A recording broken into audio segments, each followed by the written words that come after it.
Beth Holloway's frantic first hours in Aruba. She was desperate to find out more about the boys last seen with her daughter. Beth got her first glimpse of Joran Vandersloot back at the Holiday Inn's Excelsior Casino.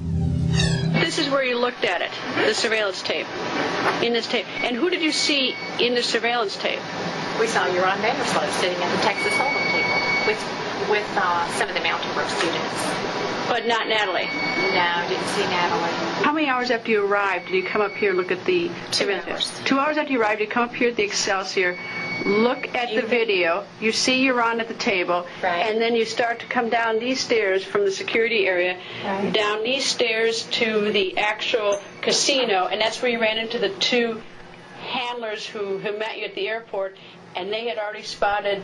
Yes. They'd spotted what? The car that Natalie was last seen getting into, and it was parked at 19 Montana. It was parked at the Vandersloot residence inside the fence. There he was, on the security tape, Joran Vandersloot. And the car Natalie was last seen in was parked at his house. Beth raced to the police station, hoping this information would bring her closer to finding her daughter. All right, now where are we? This is North Police Station, and this is where we stopped after we had secured some video footage of Joran, and the handlers had the location for where the car was parked, the one that Natalie was last seen getting into. So we stopped here to get police officials to accompany us now to the home. So this is the first time since you've arrived on the island, after you've done some investigation, you've seen the security tape, you've spotted Joran, you have an address, but you want help. Right. And so you come to the police in Aruba and say basically, help. Help us. We have the suspects that Natalie was the suspects that she was last seen with. We have the car. We have the location of where it's parked, and we needed help, and we were ready to go and see if they could help us find out. Search the car. And as a side, they didn't search the car until what? 10 days later. Didn't search the apartment of Joran until 10 days later. Never searched the primary ground ever. When you arrived here, did you get the sense that they believed you that this was a serious case? We thought when we arrived here that this was the right thing to do. You know, secure the police officials, accompany us to the home, and then turn it over to them. You know, we had those expectations that they would take care of it, they would handle it, they would know how to proceed forward with this. So you all got back in the car with the police and went over to the Vandersloot home, arriving about what time? By then, I guess we're getting into after 1:30, between 1:30 and 2. And then what happens? Well, it took a while for the police to get Paulus to come out to his front yard. And how did they do that? Knock on the door? They used their horns and sirens. They didn't knock on the door? No, I don't remember that. I just remember they sounded their horns and sirens for seemed like about 10 minutes in the alley.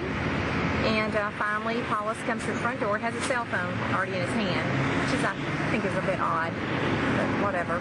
And that's when, we ask, where's Joran? And that's when the father calls Joran on his cell phone, and Joran says he's seated at a Texas Hold'em table in the back of the window. And as a side, was he ever seen on the video in the window? No, I had confirmation from some of the security guards that worked for the window that said that Joran was never viewed on video footage at the window casino that night. All right, so that's a lie. Yes. Okay, so you all got into the car, went over the window. Yes.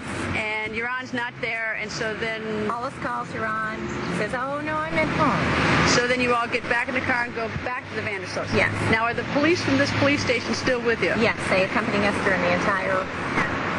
So you arrive at the Vandersloot home number 2 time, and this time Joran is there? And the car is there. The car is back. And the police are now helping. So, they're there. Yes. All right, so what happened? I stayed in the car the entire time. I just think that was probably the best place for me to be. A DEA that we had met earlier when we first... A U.S. DEA? Yes. He just asked us to please remain in the vehicles until he could get there. So pretty much, everybody was trying to stay in the vehicles at that second encounter at the Vandersloot home until the DEA arrived. Once he arrived, then only the men got out of the car and walked up.